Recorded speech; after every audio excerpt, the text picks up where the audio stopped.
संसार अंदर तीन प्रकार के मनुख ने। एक मनुख वो है जिन्हों इस गल का एहसास है कि माँ बाप के राही इस संसार विच मैं प्रवेश किया है। दूसरे वो ने जिन्होंने माँ बाप की भी समझ है ते नाल ही उन्होंने गुरु ते परमात्मा की भी समझ है। तीसरी श्रेणी के वो मनुख ने जिन्होंने ना माँ बाप उन्होंने कीते हुए भले परोपकारां की समझ है ते ना ही गुरु अते परमात्मा परमेश्वर के ज्ञान की सोझी है।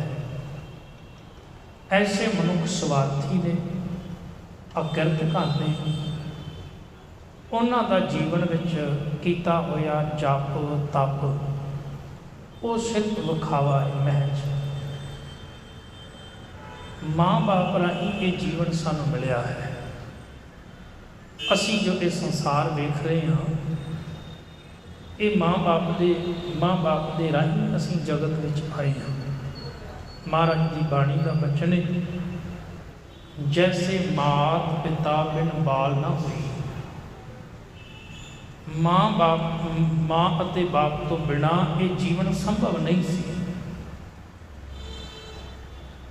ते जदों इस संसार दे विच आया ते इस संसार नूं वेखिया,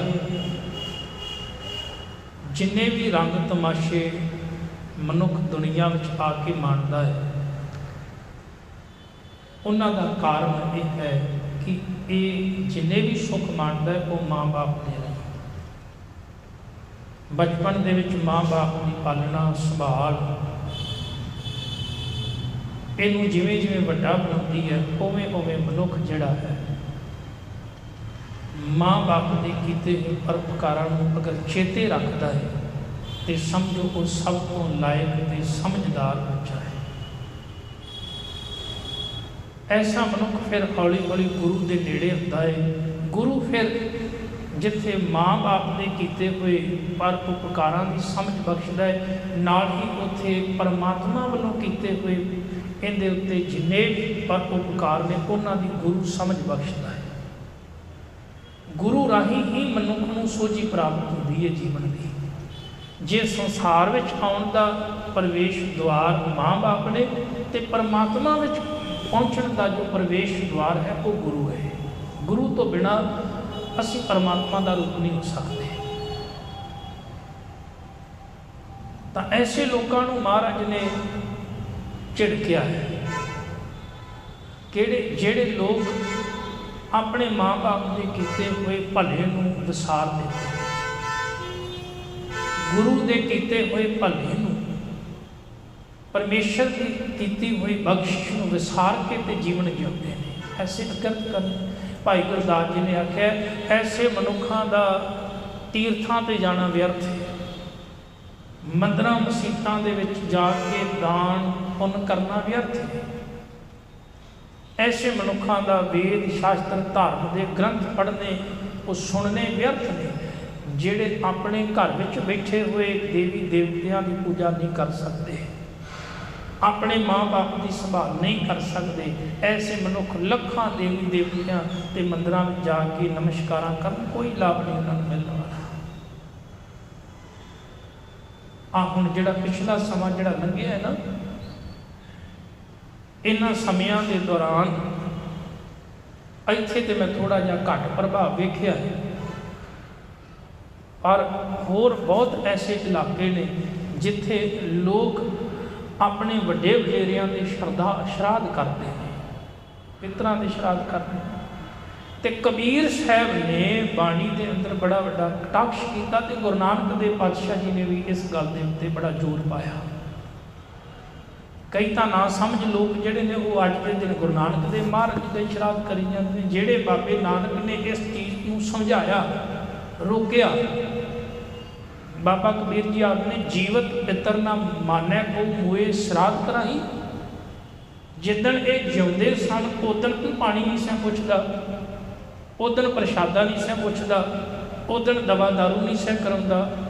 हुण जदों दुनिया विच नहीं तो हुण तू ब्रह्म भोज करता है,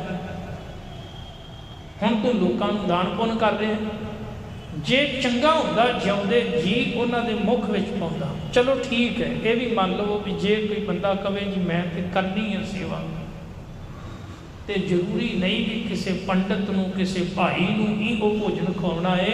हो सकदा कोई गरीब जिहड़ा भुखा होवे, जिन्हों वाकई भोजन की लोड़ होवे, उन्होंने भोजन छका, उन्होंने भोजन खवा। कितनी दुनिया ऐसी है जिहड़े बेचारे भोजन नहीं मिलता, और जरूरी नहीं भोजन ही खवाना है, किसी को कपड़े लै दिओ, कोई तन अपना कज लवेगा, किसी को पानी पिया दिओ, प्यासा होवेगा, किसी को दवाई लैके दे दिओ। हो सकता है कोई रोगी होवे, कोई बीमार होवे, उन्होंने दवा की लोड़ होवे, तो तू आखे नहीं मैं तो गुरुद्वारे जाके प्रशादा छकाउणा, मैं तो मंदिर जी जाके प्रशादा चढ़ाउणा, तो नाल तेरा पड़ोसी कोई तेरा रिश्तेदार जिहड़ा दवाई तो बिना मर रहा होवे, डॉक्टर की फीस ना दे सकता होवे, तो घट्टो घट्ट उनका ख्याल कर, अपने इर्द गिर्द वेख। ये असल में गुरु नानक देव पातशाह जी की फिलासफी है, ये गुरु नानक देव पातशाह जी का उपदेश जिन्हों अज असी नहीं समझ रहे, होर दिखावे के कर्म असी बहुत कर रहे हैं।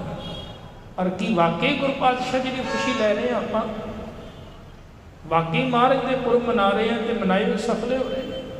वेख अपने इर्द गिर्द कोई ऐसा तो नहीं जिहड़ा इन्ना गरीब है, फीस भी नहीं भर सकता, वर्दी नहीं लै सकता, किताबां नहीं लै सकता, वो भलिया उधर झात मार। इस तरह भला कर मनुखता का, जे तू गुरु नानक पातशाह जी की नेड़ता हासिल करनी, तो नेड़े होना चाहता है। कहने तो भाव ये है कि गुरु पातशाह जी कहते हैं कि जे तेनू अपने इर्द गिर्द समाज में रहिंदियां होइयां कुदरती संभाल नहीं ना, तो फिर तू कादर नाल नहीं जुड़िया, फिर तू बाणी पढ़ता होया भी ना समझे, फिर तू अपने जीवन को अगे नहीं बढ़ाया।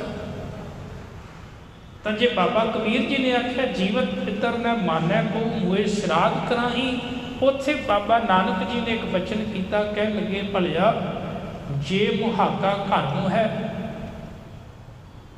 कह लगे जे कोई बंदा इस दुनिया के अंदर ये आखे भी मैं अपने पुत्रां का श्राद्ध करना है, वड्डे वडेरियां उन्होंने भोजन छकाउणा है, हालांकि जिउंदे जी पुछया नहीं, गल वखरी है, मरण तो बाद तू कर रहा है। जे मुहाका घर नूं है, घर नूं पितरी दे। बाबा नानक जी कह लगे भी जे कोई मनुख चोरी करके समान लैके आवे, किसी ने ठगी मार के बेईमानी करके किसी का हक मार के, तो जे कोई लैके आता है अपने घर में वधिया भोजन तैयार करता है, तो भोजन तैयार करके किसी को छकाउंदा है, कोई भावें पंडित जी हो, भाई जी हो, कोई काजी होवे, मुल्ला होवे, कोई भी होवे, उन्होंने छकाउंदा है, कहता मैं अपने वड्डे वडेरियां वास्ते छका रहा वा।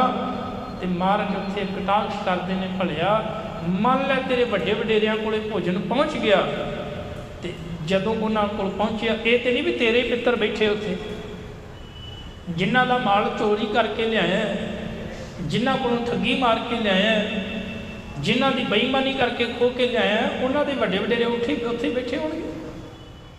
जदों उन्होंने पता लगना है भी ये तो वही है, ये तो साडे घर का समान है, कह लगे तू चोर साबित हो जाएगा, तू अपने वड्डे वडेरियां भी चोर बना देवेगा। एक तो होंदा है ना भी कोई चंगा काम मेहनत करके दसां नूहां दी हक अमान की कमाई करके ते किसी को भोजन छकाया, तो बड़ी चंगी गल है, फिर वो मान भी महसूस करनगे। पर जे किसी का हक मार के बेईमानी करके भैड़े तरीके नाल तू धन लैके घर आया, तो तू ब्रह्म भोज करा रहा है, तो एक दिन तेरे वड्डे वडेरे भी चोर हो जाएंगे, तू तो होवेगा ही बेईमान, उन्होंने भी बेईमान करा। जे मुहाका घर होए घर नूं पितरी दे, अगे वध समझानी है पितरी चोर करे, वड्डीए हाथ दलाल के। फिर दलाल के हथ वड्डे जाने। दलाल कौन भला? जिहड़ा प्रशादा छकण आया सी, जिहड़ा ये दावा करता सी जी मैं छकांगा तो तुहाडे वड्डे वडेरिਆਂ ਨੂੰ मिल जाएंगे। ये कदी नहीं इस तरह हो सकता गुरु प्यार वालिओ, इस तरह कदी नहीं हो सकता।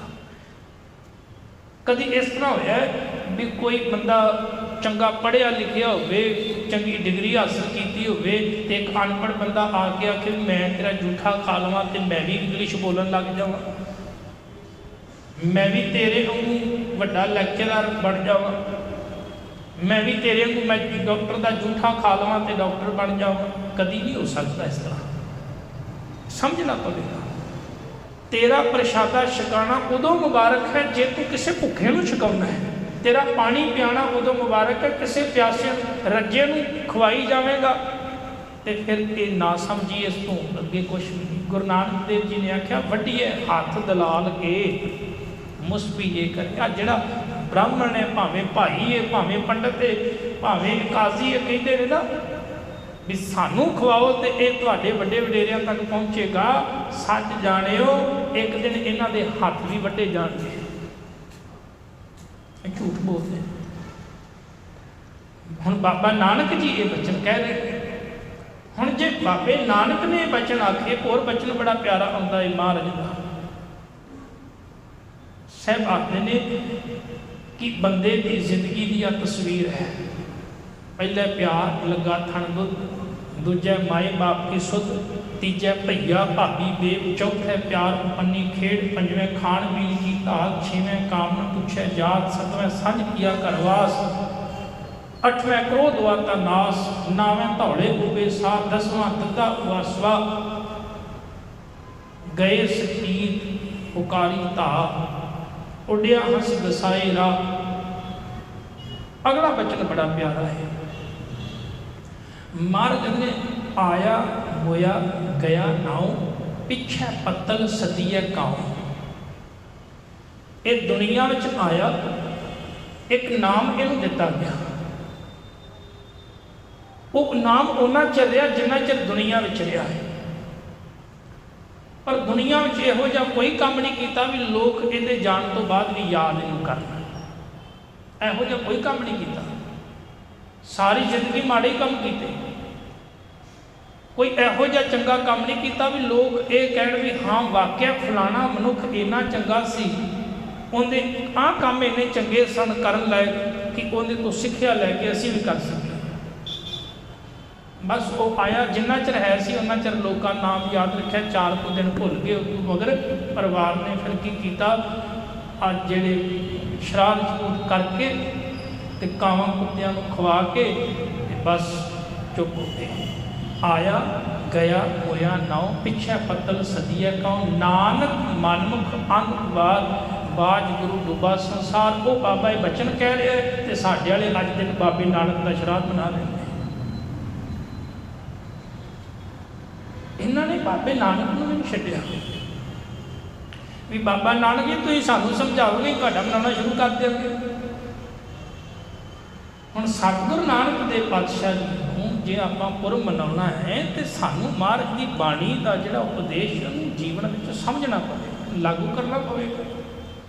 जे नहीं लागू करांगे तो फिर गुरु दे बनाया पुरब भी सफला नहीं होना तो गुरु की नेड़ता भी हासिल नहीं होनी। तो पहला बचन मैं साझा किया सी, एक श्रेणी वो है जेड़े सिर्फ तो सिर्फ माँ बाप उन्होंने किए हुए उपकारां नूं याद रखते हैं। दूसरी श्रेणी के उन्हें जेड़े माँ बाप नूं ते याद रखते हैं भी उन्होंने राही संसार में आए हैं, वो नाल नाल गुरु ते परमात्मा के उपदेश नूं उन्हां वल्लों कीते हुए भले कारजां नूं भी याद रखते हैं भी साडे ते गुरु की इन्नी कृपा है कि उन्हें सानू मालक नाल जोड़िया। गुरु तो बिना असीं परमात्मा नाल नहीं जुड़ सकते और गुरु तो बिना ज्ञान भी नहीं हो सकता। भाई रे